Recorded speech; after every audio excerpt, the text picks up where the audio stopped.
Assalamualaikum warahmatullahi wabarakatuh. Yang saya hormati Bapak Ahmad Yani, Fasilitator TGP Angkatan 6 Kabupaten Batanghari. Yang saya hormati Bapak Muhammad Afandi, Pengajar Praktik CGP Angkatan 6 Kabupaten Batanghari. Pada kesempatan ini saya akan melakukan praktik coaching supervisi akademik bersama rekan saya, Ibu Nur Hikmah.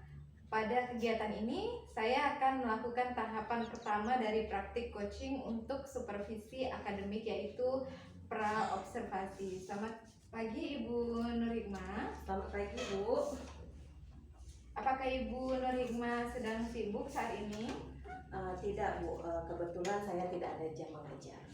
Baik, kalau begitu saya minta waktunya sebentar ya Bu. Oke, baik Bu, silakan. Terlebih dahulu saya akan melakukan pra-observasi seperti yang saya sampaikan kemarin, bahwa saya akan melakukan kegiatan supervisi akademik di kelas Ibu. Supervisi akademik ini bertujuan untuk membantu Ibu mengembangkan dan meningkatkan kompetensi mengajar. Bu Nur Hikmah dapat bercerita, di sini kita ngobrol santai aja Bu. Oke, Bu. Nah, di kegiatan pra-observasi ini saya lakukan untuk melihat sejauh mana kesiapan Ibu dalam melaksanakan pembelajaran besok di tahap observasi. Dari obrolan kita ini, apa yang Ibu harapkan? Oke, yang saya harapkan dari pertemuan kita ini, kita dapat saling bertukar pendapat dan pengalaman baik dari Ibu Putri atau sebaliknya. Nah, begitu pula saya mengharapkan saran dari Ibu Putri terkait pembelajaran yang saya lakukan di kelas agar dapat lebih baik lagi. Oke, baik. Jadi yang Ibu harapkan kita dapat saling berbagi informasi ya Bu ya. Kita akan berbagi pengalaman terkait pembelajaran yang akan Ibu lakukan besok. Semoga saya juga dapat membantu Ibu. Semoga semua proses dapat berjalan sesuai dengan apa yang sudah direncanakan. Saya harap Ibu tidak merasa terbebani terhadap kegiatan observasi yang saya lakukan ini. Kalau boleh saya tahu, besok Ibu akan mengajar materi apa? Oke. Besok saya akan mengajarkan pembelajaran bahasa Indonesia dengan materi surat lamaran pekerjaan KD 4.2, menulis surat lamaran pekerjaan dengan memperhatikan isi, sistematika, dan kebahasaan. Oh baik, berarti Ibu akan mengajar materi surat lamaran pekerjaan, lalu tujuan pembelajarannya apa ya Bu? Oke, tujuan pembelajarannya adalah melalui pembelajaran problem based learning, murid dapat menulis surat lamaran pekerjaan dengan memperhatikan isi, sistematika, dan kebahasaan. Oke, berarti nanti hasil akhirnya murid akan diminta untuk menuliskan surat lamaran pekerjaan. Ibu tentu sudah mempersiapkan rancangan pembelajaran yang sistematis. Nah, sekarang persiapannya sudah sejauh mana kalau boleh tahu? Oke, persiapan untuk pembelajaran besok saya sudah mempersiapkan paling utama yaitu pertama perangkat pembelajarannya yaitu RPP. Nah, selain itu juga saya mempersiapkan medianya, LKPD hingga evaluasi. Oke, jadi sudah lengkap sekali ya Bu. Perencanaan pembelajaran yang Ibu siapkan mulai dari tahapan perencanaan, menyusun RPP, media yang dipilih, lalu LKPD sampai dengan evaluasi. Nah, dari sini tentunya ada beberapa materi atau mungkin poin-poin yang Ibu nilai agak sulit untuk disampaikan atau murid memiliki kendala dalam memahaminya. Jika memang ada, apa saja kira-kira Bu? Baik, dalam pembelajaran bahasa Indonesia ini khususnya materi surat lamaran pekerjaan mungkin dari sisi kemampuan murid yang berbeda-beda gitu. Baik, berarti dari yang Ibu sampaikan ini adalah berhubungan dengan readiness atau kesiapan belajar siswa ya Bu ya. Ada murid yang mudah menerima materi, lalu ada juga murid yang mungkin tidak siap atau tidak gampang untuk menerima materi yang kita sajikan. Nah, terkait dengan kesiapan belajar ini, apakah Ibu memiliki strategi khusus, model atau metode yang dipilih, media atau teknologi yang akan Ibu integrasikan dengan RPP yang Ibu buat? Dapatkah Ibu ceritakan secara singkat? Oke, untuk pembelajaran ini saya menggunakan model program based learning dengan media PowerPoint dengan menggunakan teknologi Google Form untuk melakukan evaluasi. Nah, saya juga akan membagi murid ke dalam kelompok-kelompok kecil agar murid yang kemampuannya kurang itu dapat dibantu oleh temannya yang lebih cepat memahami. Baik, persiapan Ibu saya rasa sudah sangat matang untuk pembelajaran besok, mulai dari pemilihan model yang tepat hingga evaluasi yang menggunakan media yang dekat dengan murid saat ini, yaitu Google Form. Cara mengaksesnya juga mudah, hanya saja memang membutuhkan jaringan internet yang memadai ya Bu ya. Lalu menurut Ibu, apakah Ibu perlu membedakan LKPD yang Ibu buat? Ya, kalau menurut saya juga akan membedakan LKPD pada setiap kelompoknya karena saya membagikan sesuai dengan kemampuan siswa. Baik, berarti Ibu sudah mengintegrasikan pembelajaran yang berdiferensiasi di dalam pembelajaran Ibu di kelas ya? Betul Bu, karena kemampuan yang berbeda-beda antar murid, saya pikir saya perlu untuk menerapkan pembelajaran berdiferensiasi. Nah, jadi murid akan mendapatkan apa yang mereka butuhkan. Nah, saya pikir jika materi itu berasal dari temannya, yaitu melalui diskusi kelompok, maka akan lebih mudah bagi mereka untuk menerima materi surat lamaran pekerjaan tersebut. Baik, kalau begitu kira-kira bantuan seperti apa nih yang akan Ibu berikan ketika menemukan murid yang masih bersikap pasif di dalam kelompoknya? Jika masih ada hal yang seperti itu, saya akan membimbing murid saat berdiskusi kelompok, kemudian saya akan berkeliling ke setiap kelompoknya, kemudian saya mengoreksi tata bahasanya, kemudian tanda baca, huruf kapital, serta kalimatnya dalam surat lamaran pekerjaan tersebut. Jadi Ibu Hikmah ini sudah memiliki gambaran ya mengenai pembelajaran yang akan dilaksanakan secara terperinci.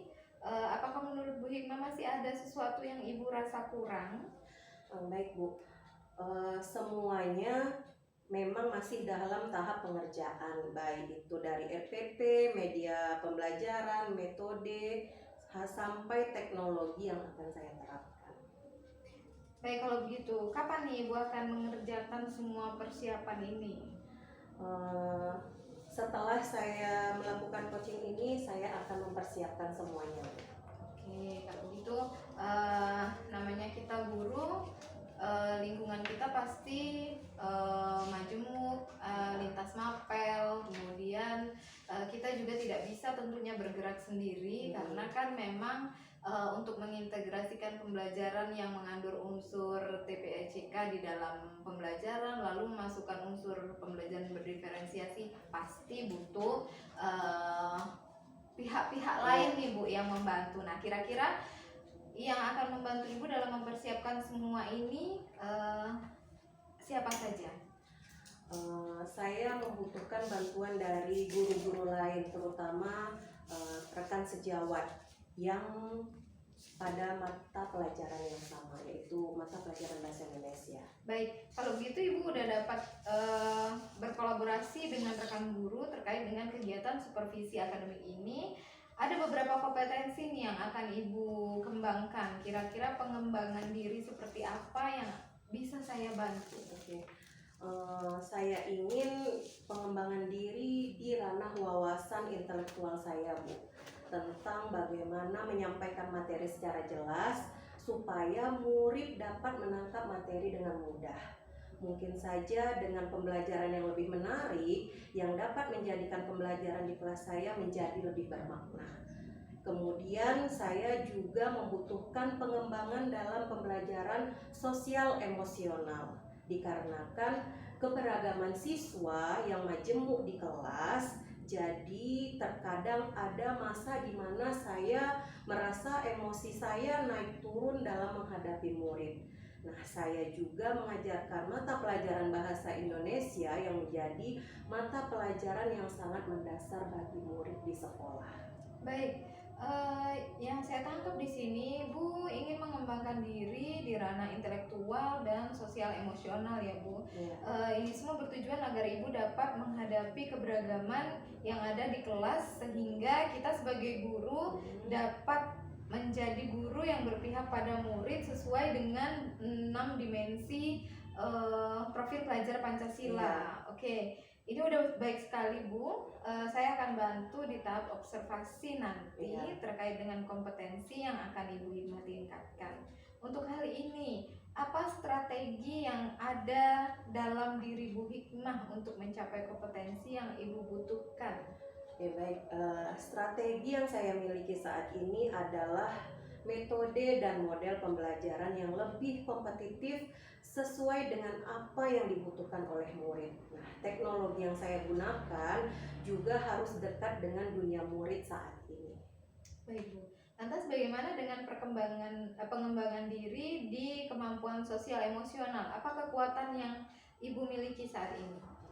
Menurut saya dengan saya mempersiapkan perangkat pembelajaran yang lengkap, menyiapkan materi dengan lebih jelas, ini merupakan pengembangan diri saya di bidang intelektual dan penerapan metode STOP untuk mencapai keadaan well-being. Baik, Bu, bagus sekali ya dengan menerapkan metode STOP, stop, take a breath, and observe, kemudian proses ya, Bu. Ya. Sangat baik sekali jika Ibu sudah memahami penerapan metode ini. Ya, dengan menerapkan pembelajaran berdiferensiasi, saya mencoba untuk mengatur emosi saya melalui tindakan yang sekiranya akan menimbulkan potensi untuk mengeluarkan emosi negatif saya. Nah, akan saya hindari dan mengubahnya sesegera mungkin dengan emosi yang positif yang dapat mempengaruhi motivasi murid. Baik, dari apa yang Ibu ceritakan semuanya sudah tergambar dengan jelas. Jadi Ibu tinggal menjalankan saja sesuai rencana.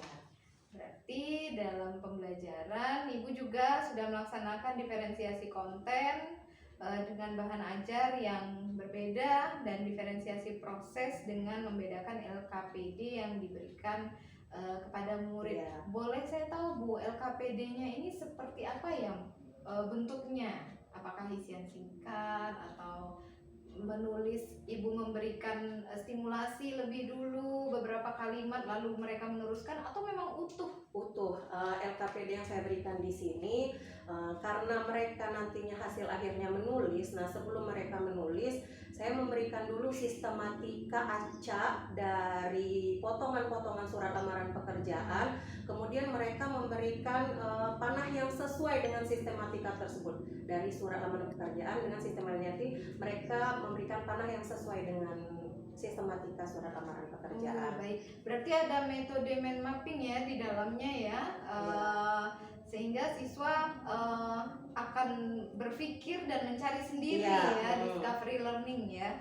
Kemudian kalau begitu nanti tentunya diharapkan siswa yang lebih banyak bekerja ya, Bu ya. Baik, Bu Hikmah, ini sudah sangat baik sekali. Saya juga akan membantu nanti semampu saya dalam kegiatan supervisi akademik ini di kegiatan observasi besok. Semoga semuanya berjalan dengan lancar pada praktiknya nanti. Kegiatan ketika kegiatan observasi akademik yang dilakukan, apa saja tahapan yang perlu ditambah atau diperbaiki, kemudian rencana pengembangan diri tadi juga sudah Ibu jawab di depan. Saya pikir itu sudah sangat baik. Intinya Ibu tinggal menjalankan tiap step yang sudah Ibu buat ya, Bu. Kapan Ibu akan menjalankan aksi ini? Rencananya besok saya akan melaksanakan pembelajaran ini. Baik, kalau begitu, Bu. Semoga semuanya lancar, tidak ada halangan atau kendala yang akan menghalangi Ibu. Baik, terima kasih Bu Hikmah. Demikian kegiatan pra-observasi coaching dalam kegiatan observasi supervisi akademik bersama rekan saya Ibu Nur Hikmah. Terima kasih. Wassalamualaikum warahmatullahi wabarakatuh.